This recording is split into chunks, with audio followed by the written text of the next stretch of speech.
कथा भाग 2। मित्रों, कथा बहुत ही सुंदर है। कथा को पूरा सुनिएगा। चलिए कथा को आगे बढ़ाते हैं। अगले दिन भी यही हाल था। सोन चिड़िया ने इस बार भी एक ही अंडा दिया। इस बार भी रत्ना ने उसे खरी खोटी सुनाई और साथ ही साथ धमकी भी देती है कि अगली बार अगर उसने एक से ज्यादा अंडे नहीं दिए तो वह उसे मार देगी और वहां से चली जाएगी। रात का पहर सभी सो रहे थे। रत्ना के घर के पास दो शख्स आते हैं। एक शख्स उस पेड़ पर चढ़ने लगता है जिस पर सोन चिड़िया सो रही थी। उस शख्स ने सोते हुए सोन चिड़िया को कुछ सुंघाया जिससे उसकी नींद ना खुले और फिर उसे हल्के से उठाया और अपनी झोली में डाल दिया। फिर सोन चिड़िया की तरह ही मिलती जुलती एक चिड़िया को उसकी जगह पर रख दिया। साथ ही एक अंडा भी रख दिया। वह अंडा एक सामान्य अंडे की तरह ही था, ना कि सोने की। फिर जल्दी जल्दी उतरकर अपनी मंजिल की तरफ वो दोनों शख्स बढ़ गए। अगली सुबह जब रत्ना उठी तो उसके चेहरे पर कोई खुशी के भाव नहीं थे, क्योंकि उसे इस बात की चिंता थी कि सोन चिड़िया ने 4 सोने के अंडे दिए होंगे या नहीं। यही सोचते हुए वह उठती है और प्राय की तरह आज भी वह सीधा सोन चिड़ैया के पास जाने लगती है और जाते जाते यह तय कर लेती है कि अगर उसने 4 सोने के अंडे नहीं दिए होंगे तो आज उसे उसकी सजा जरूर देगी। जब वह सोन चिड़ैया के पास पहुंचती है तो हैरान रह जाती है, क्योंकि सोन चिड़िया ने कोई सोने के अंडे नहीं दिए हुए थे और जो एक सोने के अंडे रोज देती थी उसके जगह पर साधारण अंडा था। यह देखकर रत्ना अत्यधिक क्रोधित हो जाती है और वो अपने हाथों से कसकर उस चिड़िया को पकड़कर नीचे आती है। उस चिड़िया को रत्ना के जबरदस्त पकड़ से दर्द महसूस होने लगता है, जिससे वो ची ची करने लगती है, पर रत्ना को इससे कोई फर्क नहीं पड़ रहा था। उस पे तो जैसे कोई भूत सवार हो गया हो। ऐसे गुस्से में वो लाल हुए जा रही थी। तभी हरिया रोज की तरह आज भी जंगल जाने के लिए बाहर आता है और उसकी नजर रत्ना के हाथ में दबे दर्द से चीखते चिड़िया पर जाती है। वो फौरन उसके पास आता है और रत्ना से उसे छोड़ने के लिए कहता है, पर रत्ना उसकी बात मानने से मना कर देती है और सोन चिड़िया को सोने के अंडे ना देने के लिए सजा देने पर तुल जाती है। हरिया रत्ना को ऐसे क्रोधित देखकर वो भी गुस्से में आ जाता है और रत्ना को चिड़िया को आजाद करने की बात कहता है और साथ ही साथ उसकी बात ना मानने पर वह रत्ना की करतूतों को राजा को बता देने की बात कहता है।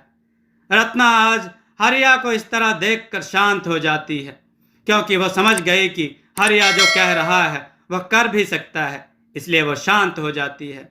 फिर वह चिड़िया से कहती है, चलो ठीक है, मैंने तुम्हें माफ किया, पर तुमने आज कोई भी सोने का अंडा नहीं दिया, क्यों? चिड़िया रत्ना के सवालों का कोई भी जवाब नहीं देती। वो बस अपने आप को रत्ना के हाथ से छुड़ाने की कोशिश कर रही थी और चींची किए जा रही थी। हरिया बोला, रत्ना उसे छोड़ो, पहले उसे तकलीफ हो रही है।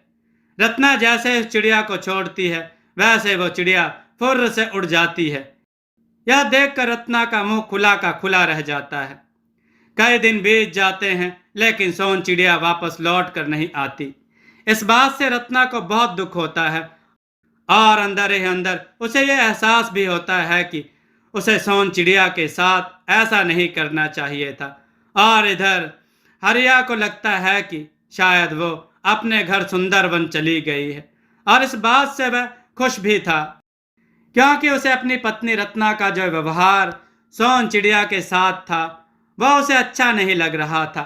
फिलहाल वो खुश था, पर सच तो कुछ और ही था, क्योंकि जो चिड़िया रत्ना के रूखे व्यवहार से रूठ कर उड़ गई थी वो सोन चिड़िया नहीं थी, क्योंकि सोन चिड़िया को किसी ने पिछली रात को चुरा लिया था।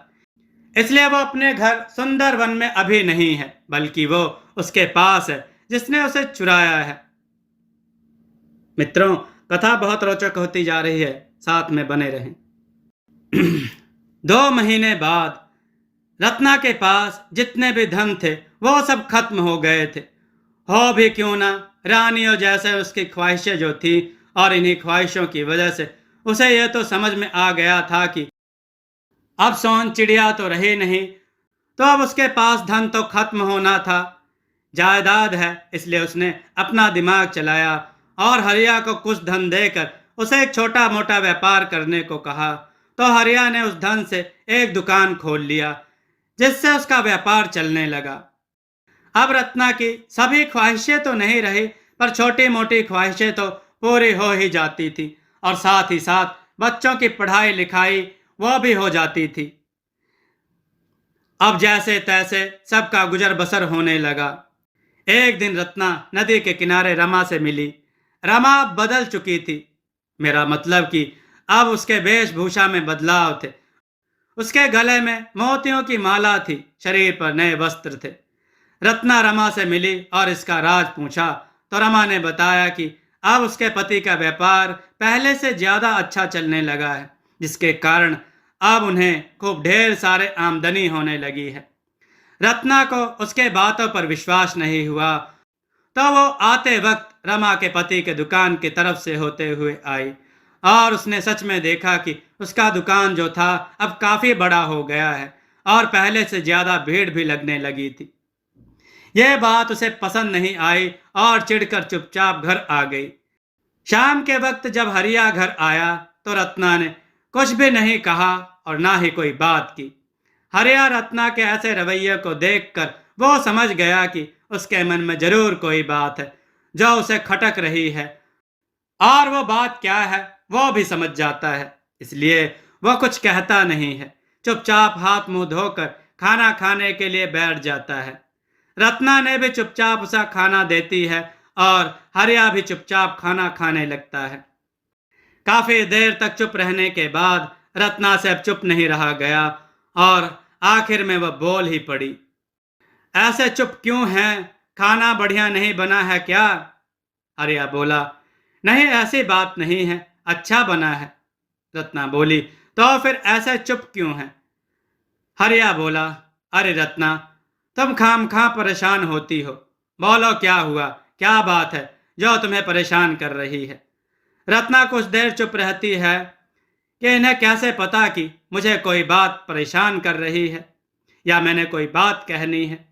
हरिया बोला, अब बोलो भी क्या हुआ? फिर रत्ना ने हरिया को वो सारी बातें बता देती है जो उसने रमा और उसके दुकान के बारे में सुना और देखा था। सब कुछ सुनने के बाद हरिया कहता है, तुम खामखा छोटी छोटी बातों पे परेशान होती हो। उनका अपना साहूकार का दुकान है और सब किस्मत की बात है जो उनकी दुकान अच्छे से चलने लगी है। रत्ना बोली, हाँ वही तो, और एक आप हैं जो 2 महीने हो गए लेकिन अभी तक ढंग से कोई आमदनी तक नहीं हुई। हरिया बोला, तो इसमें कौन सी नई बात है? अभी अभी हमारी नई दुकान है, लेकिन फिर इतनी आमदनी हो जाती है कि हमें 3 वक्त का भरपेट खाना और बच्चों की पढ़ाई हो जाती है। रत्ना बोली, बस इतना ही ना, इसके अलावा और बचता ही क्या है? हरिया बोला, और बचने ही क्या देती हो? बाकी पैसे का तो तुम अपने ख्वाहिशों में उड़ा देती हो। उसकी बातें सुनकर रत्ना ने उसे घूर कर देखा। हरिया को भी ये हजम नहीं हुआ। फिर क्या था, शुरू हो गई दोनों में बहस। अब इनकी बहस से कोई परेशान होने लगा। अरे नहीं नहीं, पड़ोसी नहीं, वे हरिया के बच्चे थे जो अपनी पढ़ाई कर रहे थे, पर दोनों की बहस सुनकर परेशान होने लगे। सबसे छोटा बच्चा बोला, मम्मी पापा, बहुत हो गया आप लोगों का ये रोज रोज की लड़ाई झगड़े का नाटक। अगर झगड़ना ही है तो बाहर जाकर कीजिए, हमें पढ़ने में दिक्कत हो रही है। हरिया और रत्ना दोनों ने उसे देखा और एक दूसरे को देखा। फिर क्या था, थोड़ी ही देर बाद वो छोटा बच्चा रोते हुए घर से बाहर भागते हुए दिखाई दिया। माफ कर दो, गलती हो गई मम्मी पापा, अब नहीं बोलूंगा। रत्ना और रमा के बीच काफी दिनों तक सब कुछ ठीक ही चल रहा था। दोनों हर रोज नदी के किनारे मिला करती थी, पर एक दिन जब वो नदी पर पानी भरने के लिए गई तो उसे रमा नहीं मिली।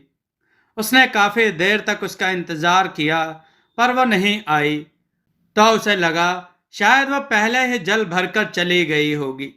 लेकिन यह सिलसिला कई दिनों तक चला। रत्ना को रमा नदी पर नहीं मिलती थी। फिर उसे पता चला कि अब रमा ने जल भरने और घर के कामकाज की देखरेख के लिए नौकरों को रख लिया है। यह जानकर उसे बहुत हैरानी हुई कि इतना भी क्या अमीर हो गई है जो वो नौकर तक पालने लगी। अभी वो जल भरकर घर की तरफ आ ही रही थी कि उसने कुछ औरतों को रमा के बारे में आपस में बातें करते हुए सुना। अरे, मुझे तो लगता है उसने काला जादू किया हुआ, तभी तो दिन पर दिन इतने अमीर होती जा रही है। अरे हाँ, तुमने सही कहा रिंकी की अम्मा।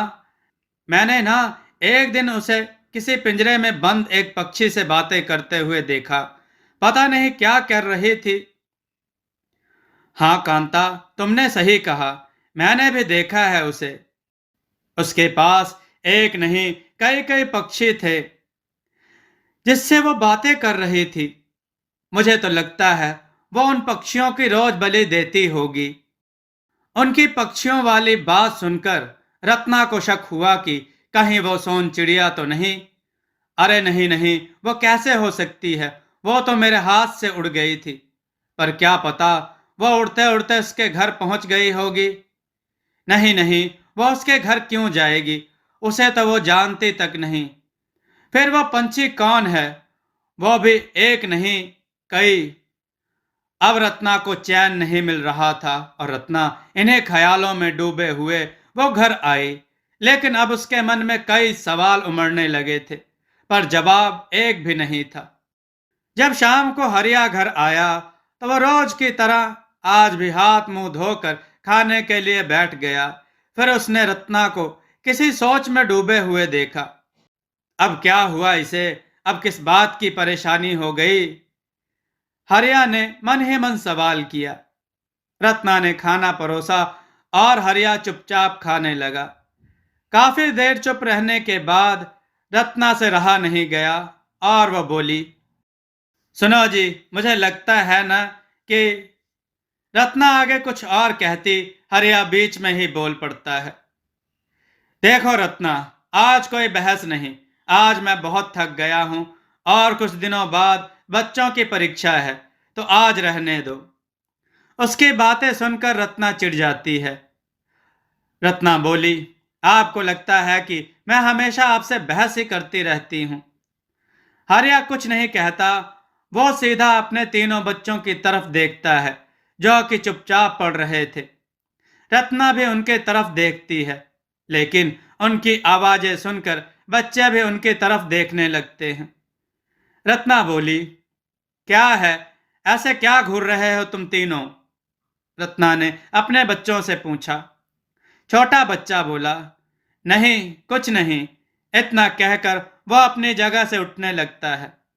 रत्ना बोली, अब कहाँ चला तू, पढ़ना नहीं क्या?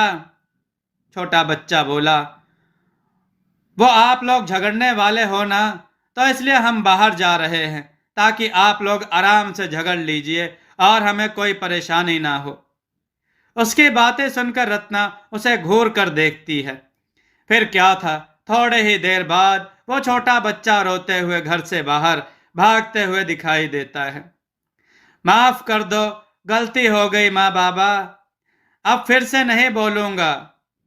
फिर रत्ना बाकी के बच्चे अपने दोनों बच्चों की तरफ देखकर कहती है, तुम दोनों के भी जाना है बाहर? दोनों बच्चे ना में सिर हिलाकर चुपचाप पढ़ते हैं।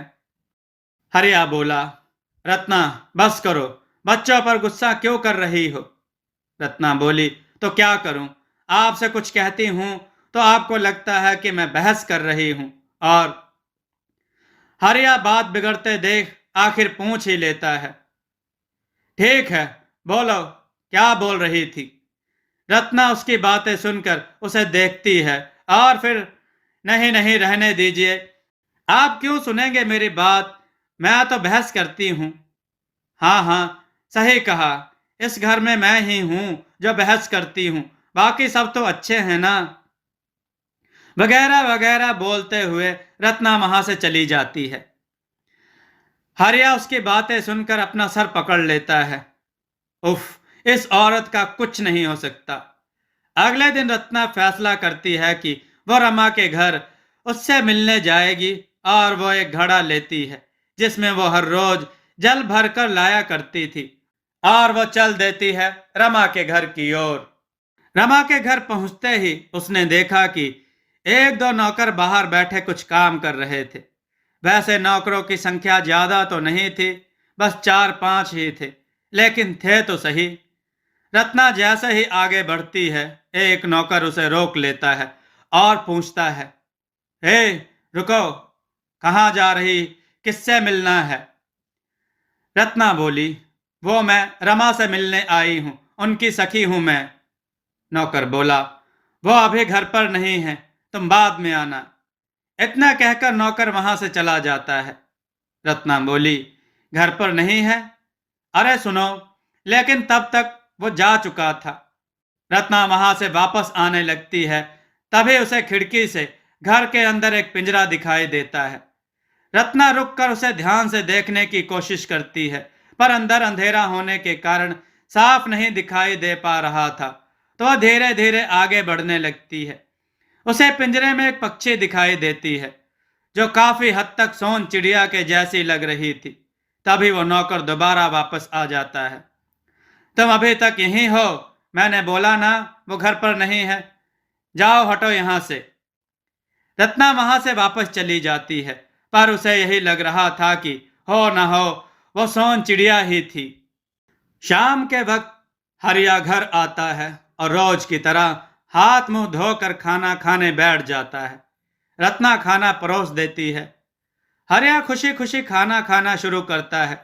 आज उसके चेहरे पर खुशी के भाव थे, और हो भी क्यों ना, आज उसके दुकान पर राजमहल से खरीदारी जो हुई थी, और जिस दुकान पर राजमहल से खरीदारी होती है उस दुकान की शोभा और बढ़ जाती है। रत्ना ने हरिया के चेहरे पर खुशी के भाव देखा और इसका कारण पूछा, तो हरिया ने बताया कि आज उसके दुकान पर राजमहल से खरीदारी हुई है। रत्ना को उसकी बातों पर विश्वास नहीं हुआ। उसे लगा हरिया सिर्फ उसे बहलाने के लिए कह रहा है। आपने झूठ बोलना कब सीख लिया? भला राजमहल के लोग छोटी मोटी दुकानों पर खरीदारी कब से करने लगे? हरिया को पता था कि रत्ना को उसकी बातों पर विश्वास नहीं होगा, इसलिए वह खरीदारी से मिले राजमहल के सिक्कों को दिखाता है। जैसे ही रत्ना ने उसे देखा तो उसके होश ही उड़ जाते हैं। वह उस सिक्के को लेकर उलट पुलट कर देखने लगती है। वो सच में राजमहल के सिक्के ही थे, यानी कि आज सच में उसकी दुकान से राजमहल से खरीदारी हुई थी। फिर हरिया ने जल्दी से खाना खत्म किया और बच्चों की पढ़ाई में थोड़ी मदद करने लगा। वैसे तो हरिया पढ़ा लिखा तो नहीं था, फिर भी वो अपने बच्चों की पढ़ाई पर हर रोज दुकान से आने के बाद ध्यान दिया करता था। पढ़ाई करने के बाद जब बच्चे भी खा पीकर सो गए, तब रत्ना ने हरिया से सोन चिड़िया के बारे में बात करना उचित समझा और हरिया को उसने वो सारी बात बता दी जो उसने रमा यानी उस साहूकार के घर पर देखी थी। रत्ना बोली, हो ना हो, मुझे लगता है कि वो चिड़िया सोन चिड़िया ही थी। हरिया को पता था कि रत्ना सोन चिड़िया को लेकर कितनी परेशान है, इसलिए नहीं कि रत्ना को उसकी परवाह है, बल्कि इसलिए कि सोन चिड़िया के कारण ही उसे एक अच्छी आय मिली थी, जिससे वो अपनी मनपसंद की जिंदगी को जी सकती थी। पर जो भी हो, हरिया को भी इस बात ने सोच में डाल दिया था कि आखिर उस साहूकार की आय अचानक इतनी कैसे बढ़ गई कि नौकर चाकर भी रखने लग जाए। और हरिया ने भी सुन रखा था कि वो चिड़िया की बलि देता है। जो भी हो, पर रत्ना की बातों से उसे इस बारे में जानने की इच्छा बढ़ जाती है। हरिया बोला, क्या तुमने सच में वहां सोन चिड़िया को ही देखा था? रत्ना बोली, यकीन से तो नहीं कह सकती, लेकिन मुझे यही लगता है कि वो सोन चिड़िया ही है, क्योंकि उस चिड़िया को देखकर मुझे यही लगा कि वो सोन चिड़िया ही थी। फिर क्या था, दोनों ने ठान लिया था कि अब सोन चिड़िया के बारे में पता लगा कर ही रहेंगे। मित्रों, ये कहानी आपको कैसी लग रही है कमेंट में जरूर बताइएगा। कहानियों को शेयर जरूर कीजिएगा मित्रों। दोस्तों, आपको यह कथा कैसी लगी अपने विचार और सुझाव कमेंट में जरूर दें। हमारी कथाओं को लाइक करें, हमारे चैनल को सब्सक्राइब करना न भूलें। हमारी कथाओं को शेयर जरूर करें जिससे लोगों को अच्छा ज्ञान प्राप्त हो। जय श्री राम भक्तों।